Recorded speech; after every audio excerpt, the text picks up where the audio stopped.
gaan lees in Handelinge hoofstuk 5, ons gaan vanaf vers 27 saam lees.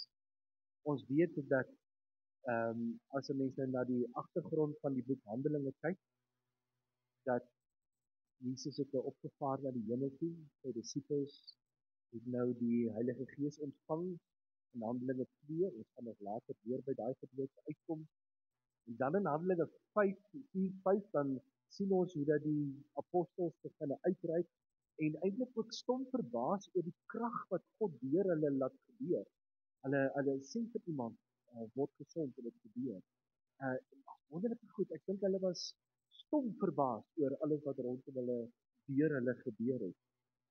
En dan skielik kom daar duisende mense tot bekering en daar's hierdie buzz in Jerusalem. Elke gesprek rondom tee, rondom middagetes, aandetes, voor hulle gaan slaap, by die werk, oral praat die mense oor hierdie Jesus wat opgestaan het. Daar's mense vir dit, daar's mense teen dit. Ek wonder of daar nie mense dalk as gevolg van hulle geloof op daai stadium baie swaar gekry het. Deur baase wat nie wou glo nie, gesê het, nee, hoorie, met hierdie snaakse gedagtes van jou met die tydlyn uit die werk uit, as is die beste van dit. En so word van hierdie leiers van die kerk dan gevange geneem. En dis waar ons nou is, die apostels word vervolg, en dan vanaf vers 27 lees ons dan die volgende. Hulle het hulle voor die raad gebring en die hoofpriester het hulle begin ondervra. Het ons julle nie belet om ooit weer die mense in hierdie man se naam te onderrig nie? En nou lê die hele Jerusalem vol van julle leer oor Jesus. Boonop wil julle ons ook nog verantwoordelik hou vir sy dood. Jy kan hoor uit die taal wat 'n mens lees, dat daar's oral uitroeptekens. So die ouens, daar's emosie by hierdie gesprek wat betrokke. Vers 29. Petrus en die ander apostels het na die aksie daarop gesê: Ons moet eerder aan God gehoorsaam wees as aan mense. Dit is mooi.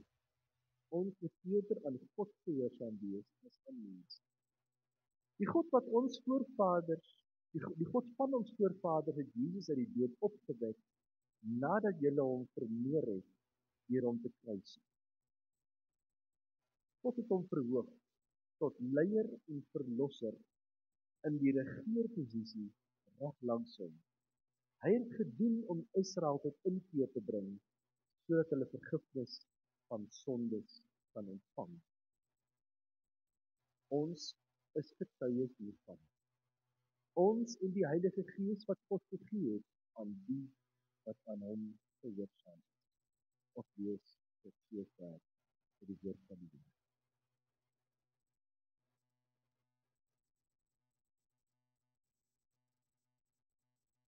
Van al die vrae wat 'n mens kan vra,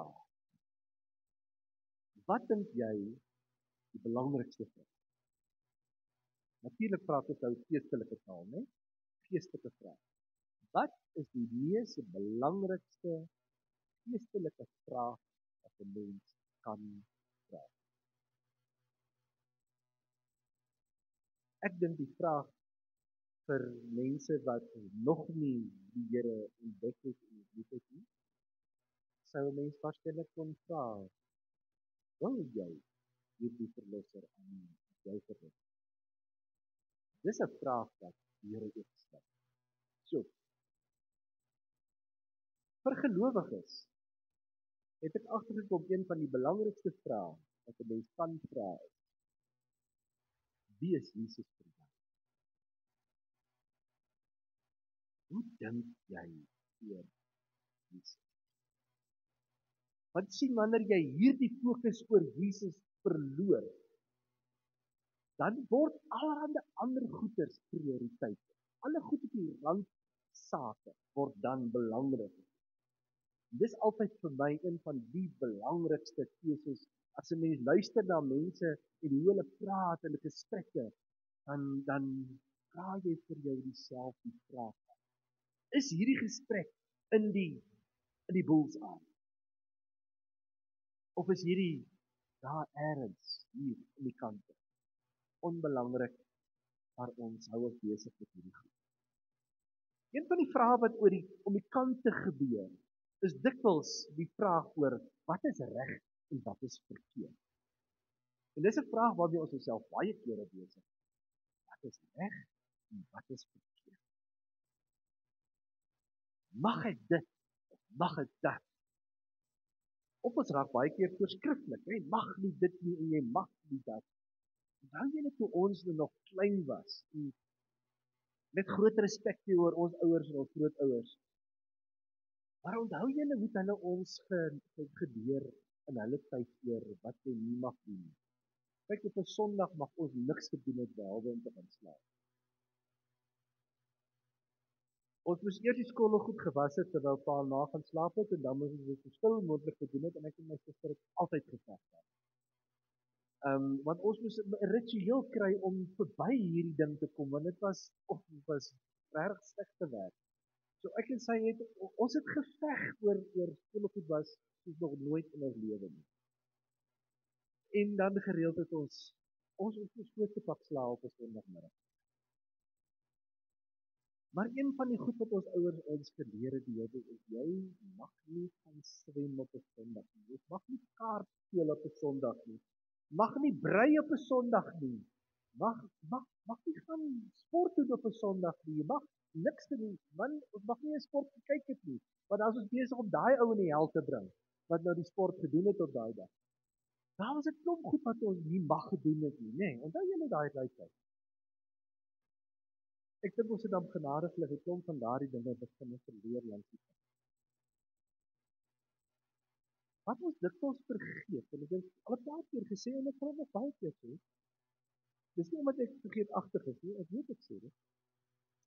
Wat ons dikwels vergeet is dat die jong gelowiges wat hier in Handelinge 5 nou besig is, hierdie verhaal wat hier afspeel.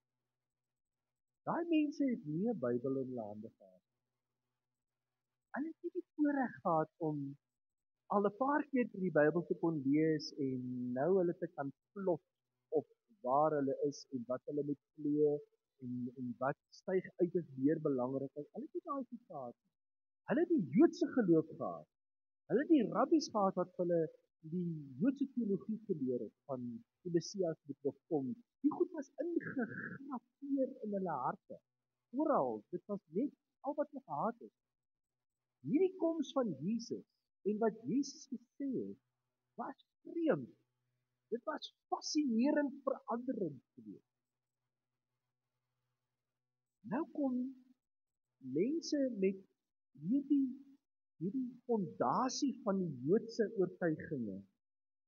En een van hierdie Joodse oortuiginge wat hulle gehad het was, as jy doodgaan, gaan jou liggaam na die doderyk toe, daar rus jy, totdat die wederkoms plaasvind, totdat die Messias sou kom, finaal sou kom, en dan sal almal voor die regterstoel verskyn, en dan sal God die skape en die bokke van mekaar skei. Dis 'n eg Joodse oortuiging. Nêrens ooit was daar sprake daarvan, dat iemand in hulle leeftyd uit die dood sou opstaan. Dit was nie deel van hulle denke.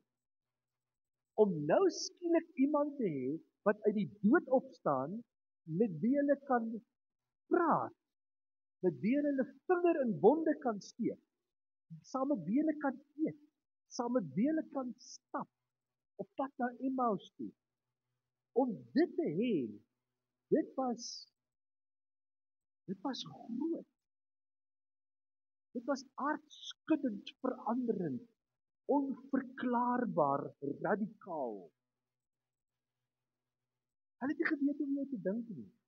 Hulle het nie geweet hoe om dit te verstaan nie. Hulle het nie geweet hoe om dit te verduidelik nie. Dit was net, weet nie. Maar ek sien dit.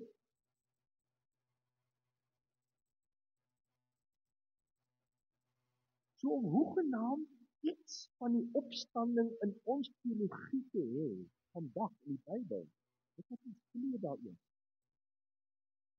is iets wat 'n radikale begin gehad.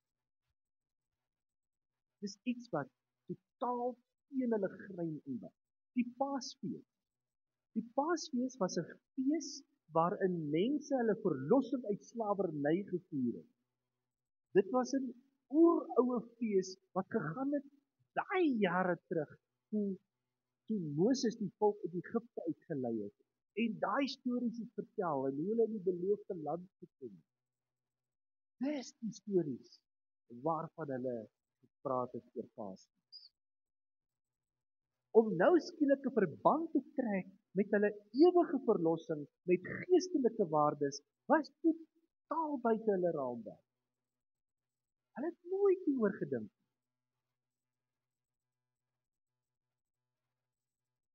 In Johannes se evangelie sien ons juist dikwels dat mense die hele tyd geforseer word om keuses te maak oor hoe hulle oor hierdie Jesus dink. Jesus sou iets sê, en sommige mense sou hom volg, en ander sou hom uitlaat.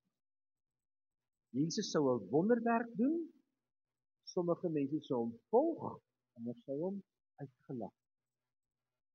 Die vraag wat Jesus die hele tyd vir mense forceer om oor te dink is hy die een wat moes kom, of sien jy hom as 'n ambisieuse sukkeling?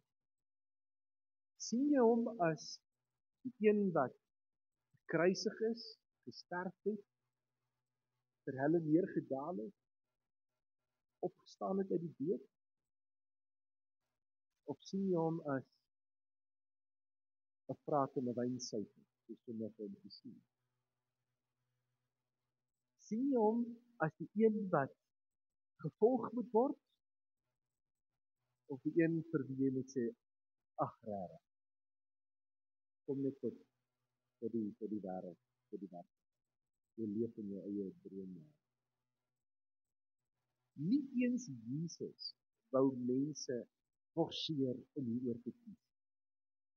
Nêrens in die Bybel sal jy 'n oomblik kry waar daar 'n teks staan wat sê, en Jesus het gesê, maar jy moet nou dit doen, en jy moet nou dat doen. Jesus het sy ding gedoen, en hy het mense laat kies. Hy het geweet dat hulle maar mens was, staan daar die Bybel. Ons moet nie skrik daaroor, vriende, as mense in ons tyd onseker is oor wie Jesus vir hulle is. Moenie daaroor skrik. Reg deur die geskiedenis heen was mense deur die verhale, deur die wonderwerke, deur die preke van Jesus, het mense hulle eie keuse gemaak. Vir of teen. Ja of nee. Glo of gaan weg. Maak hom koning, kruisig. Reg deur die geskiedenis het mense dit gedoen. Ons moet nie skrik as mense in ons tyd dit doen. Dit gebeur reg rondom ons. Dit gebeur selfs baie keer binne in die kerk, dat mense hieroor onseker is. Hier is 'n stukkie goeie gerusstelling vir my en vir jou. Daarom moet ek en jy ook die mense te oortuig. Nêrens in die Bybel staan daar dat dit 'n gelowige se werk is om iemand anders te oortuig dat Jesus die Here is. Sal ek nie daar kry nie. Ons moet getuig, nie oortuig nie. Getuig, vertel, leef die boodskap. Maar die verandering wat plaasvind wanneer mense die keuse maak oor ons stories, oor ons leefwêreld, oor hoe ons dink en leef, daardie keuses van mense is hulle eie keuse en dit is die Gees van God wat oortuig. Ek en jy getuig, ons vertel, ons leef. Net God wat lewens verander. Dit lê nie in my en jou mag om mense te verander. Ek hoop dit maak jou vry, sodat jy nie angstig raak oor jou getuienis nie. Want jou getuienis is iets wat jy leef, omdat jy dit glo in die diepte van jou hart. In Handelinge 5 kry ons die gelowiges in die grond.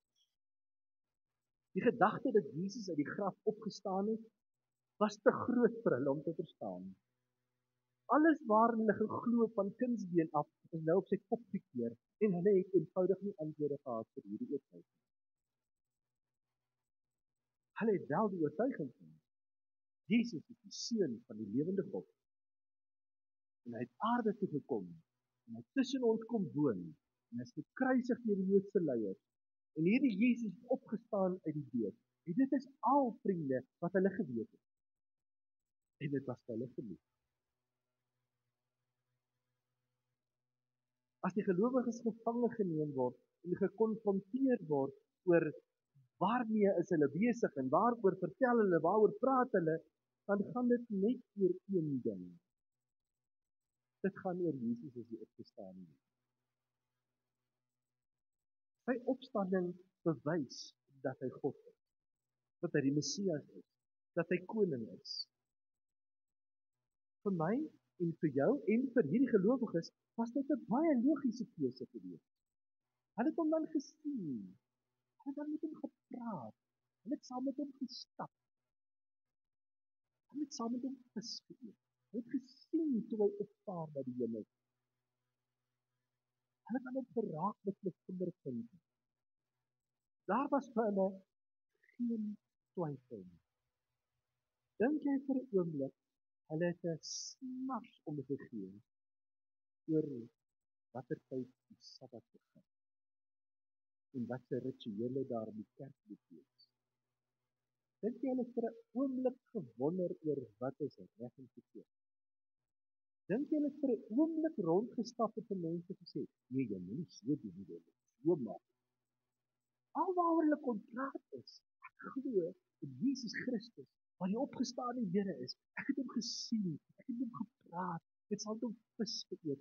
Ek glo Jesus is die Messias. Dis alwaaroor hulle gepraat. Dis alwaaroor hulle op die ou einde ook vasgevra word. Waaroor hulle uitgedaag, waaroor hulle gearresteer word. Dit het nie vir hulle gegaan oor wat mag ons aantrek of nie aantrek nie. Dit het nie vir hulle gegaan oor enige ander kontensieuse saak wat daar moontlik op die aarde kan wees. Oral waar mense hulle in 'n hoek probeer toetrek oor goed is, was hulle antwoord altyd dieselfde. Wat jy vra, het ek nie die antwoord vir. Wat ek wel weet, Jesus is nie gekruisig. Hy het uit die dood opgestaan. Hy het opgevaar na die hemel. Hy beloof dat hy sal terugkeer. Dat hy sal kom. Ons sal van nou af nooit weer alleen wees nie. Jesus het vir ons beloof, hy gee vir ons 'n trooster om altyd by ons te wees. Die Heilige Gees, en wanneer die Heilige Gees kom, krag gee om deur alles te doen. Wat is die kernwaarheid vir hulle gewees, waaroor hulle gepraat het? Jesus is die opgestane Heer. Het hy opgestaan? Ja, hy het opgestaan. En hulle kon nie anders as om blind oog daaroor te wees.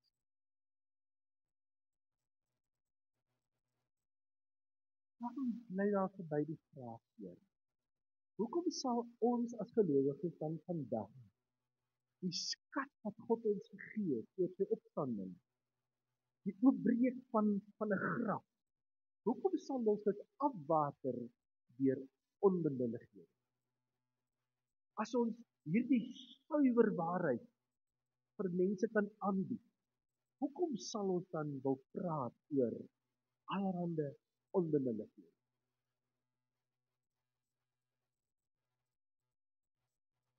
Ek onthou van 'n tyd toe mense my vreeslik baie gevra het oor die duiwel. Daar was so 'n jaar of 2 in my bedieningstyd waar mense behep geraak het oor die duiwel. En almal wil weet hoe magtig die duiwel is. En my antwoord was konsekwent vir hulle: hoekom wil jy oor die duiwel praat as jy oor die Here kan praat? Ek verstaan dit nie. Hoekom wil jy oor die hel praat? Oor is daar 'n hel? Is daar nie 'n hel nie? As jy kan praat oor die Here. Dis mos nou baie beter. Dis mos baie belangriker. Hoekom wil ons aandag aan gee aan die goedes wat brandsaak is? terwyl ons oor die middelpunt van dit alles gaan.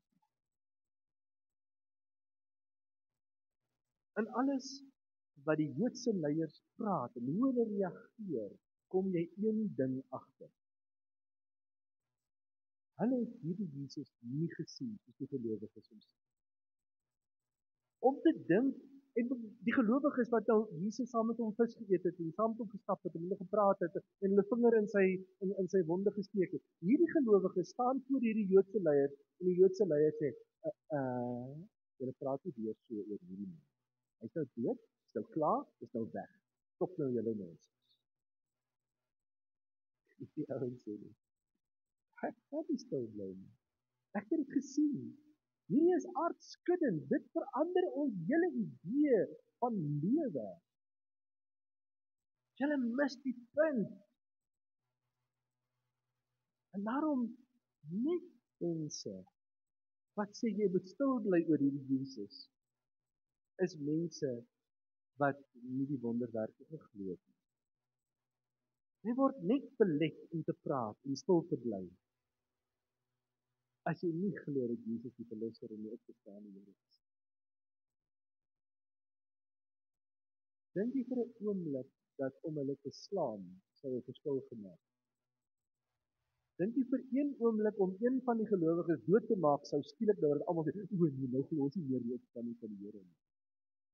Nee, hulle was so oortuig daarvan dat hulle kom, wag my dood, dan sit by die Here vir altyd. Ek het nie 'n probleem hiermee nie.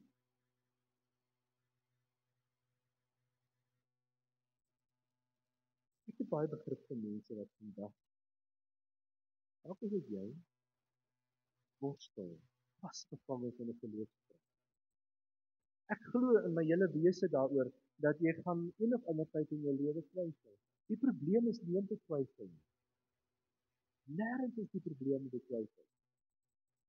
Die probleem is wat jy kies nadat jy getwyfel.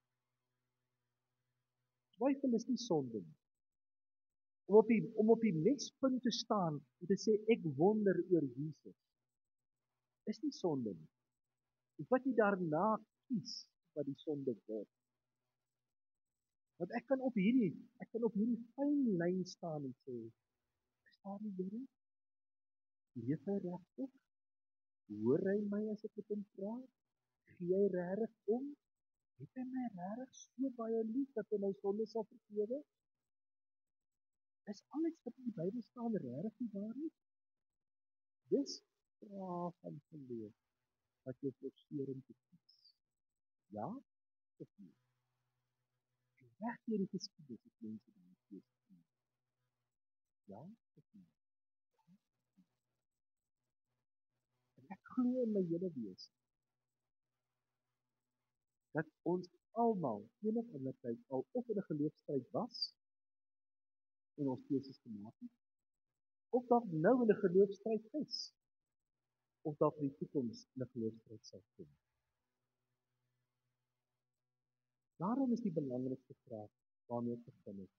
Wie is Jesus vir jou?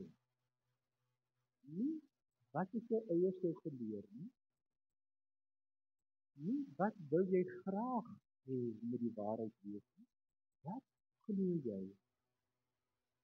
As mense jou vandag moet sê, jou antwoord sal bepalend wees of jy hierdie werk kry of nie. Die antwoord sal bepalend wees of jy gaan lewe of jy gaan dood nie. Want daar is mense wat dit probeer. Vandag, nooit. Wat sal jou antwoord? Glo jy onwrikbaar in die wese en die middelpunt van jou siel, dat Jesus Christus die opgestane Here is? Of is dit 'n storie wat jy net met jou saamdra jou hele lewe lank? Dat jy dit van kindsbeen af gekry. En baie van die Joodse leiers wat hierdie geloof oor die Messias van kindsbeen af gekry het, kon hulle net nie so ver bring by die punt om te sê ek glo dat Jesus opgestaan het uit die dood. Dit was vir die probleem. En dit is juist die daai keuse maak. Ons staan op daai lysie vandag. Wat glo jy in die kor in die binnerste wees? Ek glo dat Jesus na hierdie wêreld gekom het om ons met God se liefde te kom oorwin. En as jy Jesus diep in jou wese kan identifiseer en brikbaar vas en seker kan wees, Jesus is die seun van die lewende God. Hy is die gekruisigde en hy is die opgestane Here. Hy is die een wat opgevaar het na die hemel en sit nou met 'n diep verbondenheid met die Vader. As jy daardie oortuiging het saam met my, dan kan die winde maar waai, jou huis is op vaste grond gebou. Dan kan die wêreld maar praat oor reg en verkeerd. En hulle kan maar bespiegel oor hoe en waar en wat en hoeveel. Hulle kan maar wonder oor kos en klere en geld, en petrol en siekte en honger en gevaar of swaar. Maar hierdie mense wat so onwrikbaar glo, hulle weet wat hulle weet. Jesus is die opgestane Here. En niks kan my skei van sy liefde nie. Ek kan my maar nie opstel. Sy liefde sal my daar ook bereik. Ek kan my maar slaan en my vir dood agterlaat soos vir Paulus. Dan ek sal weer gaan vra. Want vir my is die dood wins. En dan is dit vir altyd by die dood. Ek hou my oog eenvoudig vierkantig op hierdie een waarheid vasgevang. Soos wat Simon gesê het. U is die Christus, die Seun van die lewende God.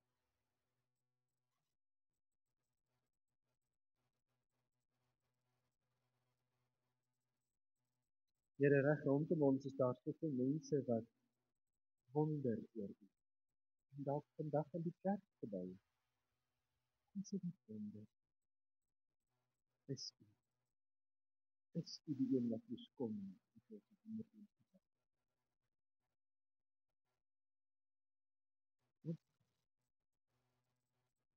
ons glo dat Jesus Christus, Seun van God, wat mens geword het en onder ons kom woon. Dat deur wonderwerke mense geforseer het om hulle eie keuses te maak. Om deur sy boodskappe mense die geleentheid te gee om te kies vir 'n keuse. Om te sê kruisig hom.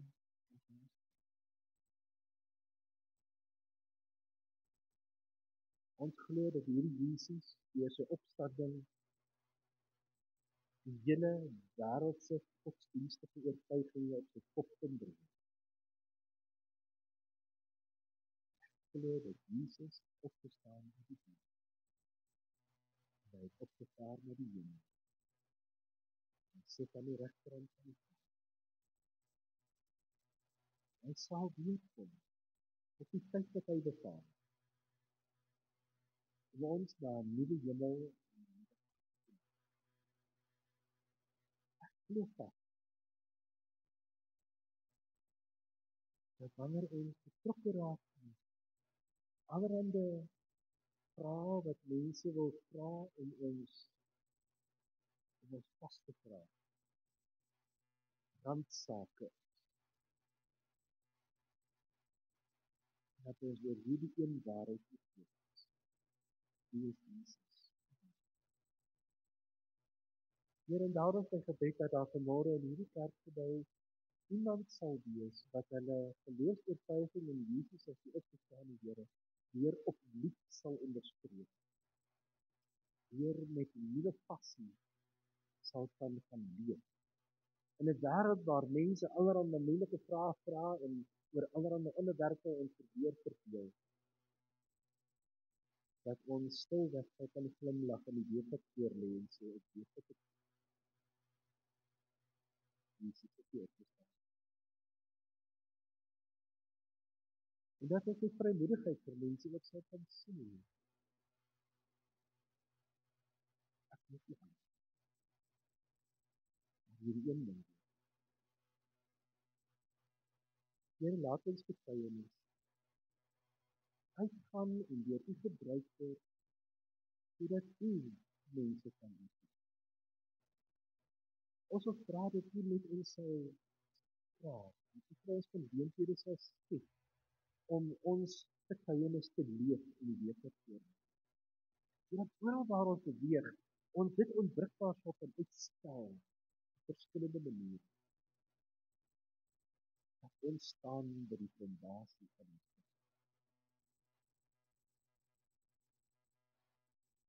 Laat U naam verheerlik word in die manier hoe ons vandag dink oor U en hoe ons môre oor U gaan praat en gaan doen. Dis ons gebed, Here, dat U deur U Gees ons getuienis sal gebruik en ander nader te trek aan U. En ergens nog 'n skakeltjie in hulle lewe te lê, sodat hulle eendag 'n keuse kan maak. Ons is gretig dat 'n wêreld vir U sal staan.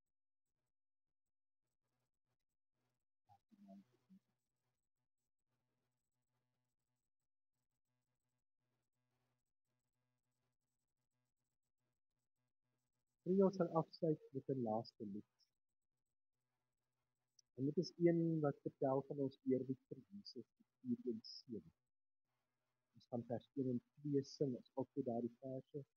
Jesus, ons eer U. Opgestane Heer, omdat U oorwin het, sal ons triomfeer. Al die verse van die 4.